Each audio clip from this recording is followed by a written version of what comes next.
Ulat. Di sebuah lahan yang cukup luas, tampak seorang wanita dengan kaos putih dan celana kodok berwarna hijau tua, dengan topi, koboi, tak lupa sarung tangan serta sepatu bot hitam melengkapi penampilannya, tengah mendorong gerobak berisi benih buah anggur yang akan ditanam hari ini. Di sana juga ada Joel dan Pasco yang tengah memandu kru yang lainnya untuk bagian lain di lahan pertanian itu, sebab di sana bukan hanya pertanian tetapi juga peternakan, sehingga Joel mempunyai anggota sekitar 15 orang dan semuanya adalah laki-laki. Alasannya cukup simpel, dia butuh pekerja yang punya tenaga besar. Dia sedang melakukan briefing bersama rekan-rekan kerjanya, sedangkan Dian dibiarkan bekerja sendiri sesuai keinginan wanita itu. Joel tak berharap banyak dengan membawa Dian ke lahan pertaniannya, tetapi sepertinya tanggapannya salah. Dian punya tenaga yang besar dan paham bagaimana cara menanam bibit anggur yang ditugaskan untuk dia tanam di lahan yang ditunjuk oleh Joel. Wanita itu dengan begitu serius menanam bibit anggur itu. Pasco mengamati Diandra dari jauh. Tatapan matanya tak bisa diartikan apalagi setelah kejadian saat dia melihat foto milik Diandra. Mata Pasco tak bisa lepas dari wanita itu sehingga membuat para pekerja juga menatap ke arah Diandra. "Bos, siapa wanita itu? Bukannya bos bilang tidak ingin ada campur tangan wanita di sini?" Tanya salah satu anak buah Joel yang penasaran dengan sosok gadis cantik di lahan pertanian mereka. "Jangan bertanya kalau kau sudah tahu akibatnya, Harem," ucap Joel dengan nada tegas membuat pria itu terdiam. Ya, Joel adalah pria yang tegas pada bawahannya. Meski demikian, dia memberikan upah yang sesuai dengan pekerjaan mereka. Bahkan bisa dikatakan upah para pekerja itu serupa dengan upah supervisor di perusahaan David. "Maaf bos," ucap Harem. "Puk, biar ku perkenalkan. Dia adiknya si pria sangar itu. Kalau kalian berani-berani menyentuh atau mengusiknya, sudah tahu kan apa yang terjadi pada kalian?" ucap Joel sambil menggerakkan tangannya di depan lehernya mengancam anak buahnya. Glek. Mereka menelan kasar salipah mereka saat mendengar ancaman pria itu. Namun ada seorang pekerja, Joel, yang tampak mengamati Diandra dengan sangat serius. Sepertinya wanita itu sangat penting bagi mereka. Ini akan menjadi informasi yang penting bagi bos. Aku mendapatkan titik kelemahan mereka, batin pria itu sambil terus-menerus menatap Diandra. Joel melirik pria bertubuh kurus kecil itu. Jika dibandingkan dengan pekerja yang lain, dia memiliki tubuh yang kecil. Joel menerimanya bekerja karena kasihan dengan kondisi serta mendengar kisah pria itu. Namun bukan Joel namanya jika dia tidak teliti mengenai siapa saja orang yang menjadi karyawannya. Joel melirik pria itu, dia menyunggingkan bibirnya sekilas menatap pria itu dengan tajam, lalu mengalihkan perhatiannya pada arah pandangan pria kurus itu. "Cih, dapat kau bajingan, beraninya kau berkhianat dalam kelompokku," batin Joel. Dia sudah menaruh curiga pada pria itu dan kini dia melihat semuanya dengan jelas di matanya.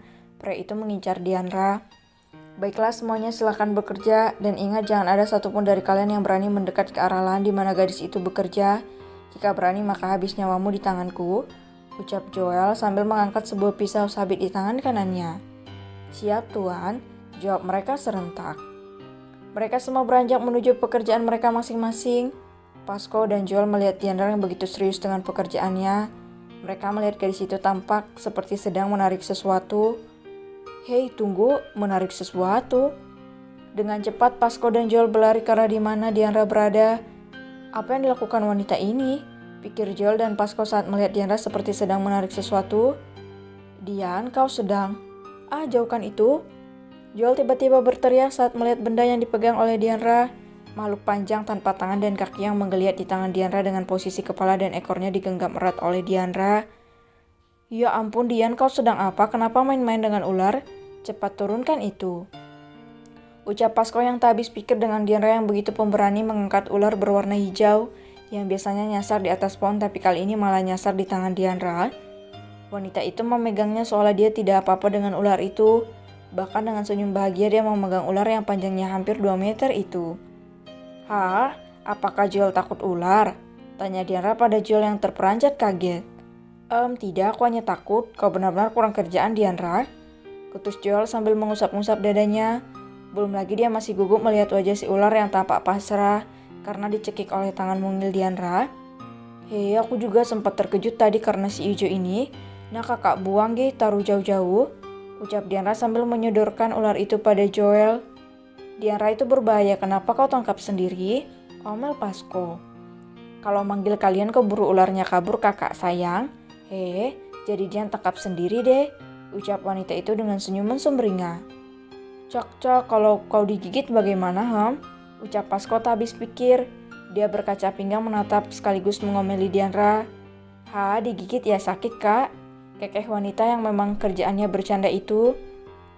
Itu kan beracun, lain kali jangan ambil sendiri, panggil kakak, ucap Pasco memarahi Diandra namun hanya dibalas senyuman manis oleh wanita itu.